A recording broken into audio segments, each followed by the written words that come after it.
வணக்கம். தேனி சமையலில் நம்ம இன்றைக்கி வாழைப்பூ குழம்பு எப்படி பண்ணலான்னு பார்க்கலாம்.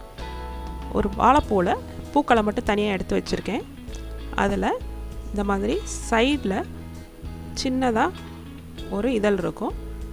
அது போக நடுவில் திக்காக ஒரு தண்டு இருக்கும். அது ரெண்டை மட்டும் நம்ம ரிமூவ் பண்ணி எடுத்துடணும். இதே மாதிரி எல்லா வாழைப்பூலையும் நம்ம எடுக்கணும். பூக்கள் உள் வரிசை போக போக நமக்கு ரொம்ப இலசாயிரும். அப்போ நம்ம அப்படியே போட்டுக்கலாம். வெளியில் கொஞ்சம் பெருசாக இருக்க பூக்கள் எல்லாத்துலேயுமே நம்ம இந்த நடு தண்டையும் இந்த சைடில் இருக்க இதழையும் ரிமூவ் பண்ணிடணும்.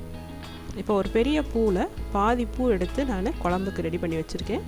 அதை பொடியை கட் பண்ணி மோரில் போட்டு நல்லா ஊற வச்சிடணும். இல்லாட்டினா காற்றுப்பட்டு கருத்துக்கிட்டே இருக்கும். ஒரு எலுமிச்சம்பழம் அளவு புளி எடுத்து அதை தண்ணியில் நல்லா ஊற வச்சு அதை கரைச்சி புளி தண்ணி ரெடி பண்ணி வச்சுக்கிடலாம். 12 சின்ன வெங்காயம், 5 வத்தல், 1.5 டேபிள் ஸ்பூன் அளவுக்கு சீரகம், இது மூணையும் மிக்ஸி ஜாரில் எடுத்து கொஞ்சம் கொரகொரப்பாக அரைச்சி ரெடி பண்ணிக்கிடணும். ரொம்ப வலுவலுன்னு அரைச்சிடக்கூடாது. நம்ம அரைச்ச மசாலா இப்போ நம்ம புளித்தண்ணியோடு சேர்த்துடலாம். மசாலா இந்த மாதிரி கொரகொரப்பாக இருக்கணும். நம்ம மசாலா புளித்தண்ணியில் சேர்த்தாச்சு. இனி 1 டீஸ்பூன் அளவுக்கு மஞ்சத்தூள் சேர்க்குறேன். மஞ்சத்தூள் சேர்த்து கலந்துட்டு குழம்புக்கு தேவையான உப்பையும் நம்ம இதோட சேர்த்துடலாம். உப்பு, உரப்பு, புளிப்பு மூணையுமே நம்ம இந்த ஸ்டேஜில் செக் பண்ணிக்கிடணும். எது கம்மியாக இருக்கோ அதை இப்போயே சேர்த்துக்கிடலாம். இனி எப்படி குழம்பு வைக்கலான்னு பார்க்கலாம். ஒரு கடாயில் 2 டேபிள் ஸ்பூன் அளவுக்கு நல்லெண்ணெய் விட்டுருக்கேன். இந்த குழம்புக்கு நல்லெண்ணெய் தான் ரொம்ப டேஸ்ட்டாக இருக்கும். எண்ணெய் காஞ்சதும் 1/2 டீஸ்பூன் கடுகு, 1/2 டீஸ்பூன் வெந்தயம் சேர்த்துக்கிடலாம். 2 நல்லா பொரிஞ்சதும் நம்ம கருவேப்பிலையை சேர்த்து கருவேப்பிலையை நல்லா பொரிய விட்டுருவோம். இப்போ கருவேப்பிலை நல்லா பொரிஞ்சிருச்சு. இனி நம்ம மோரில் ஊற வச்சுருக்கிற அந்த வாழைப்பூவை இதோட சேர்க்கணும். சேர்த்து ஒரு 2 நிமிஷம் நல்லா வதக்கி விடுங்க.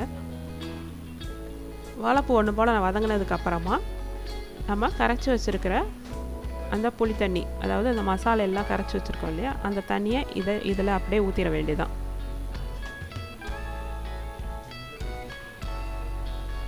இப்போ நல்லா குழம்ப கொதிக்க விடுவோம். மீடியம் ஃப்ளேம்லேயே வச்சு நல்லா கொதிக்க விட்டு குழம்பு தண்ணி வற்றி நல்லா எண்ணெய் பிரிஞ்சு வற்றி வரும்.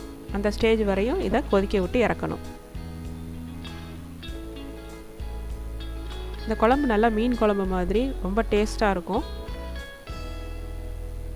நமக்கு எவ்வளோ திக்காக வேணுமோ அந்த அளவுக்கு கொதிக்க விட்டு நல்லா எண்ணெய் பிரிஞ்சு வந்ததும் அடுப்பு ஆஃப் பண்ணிக்கிடலாம்.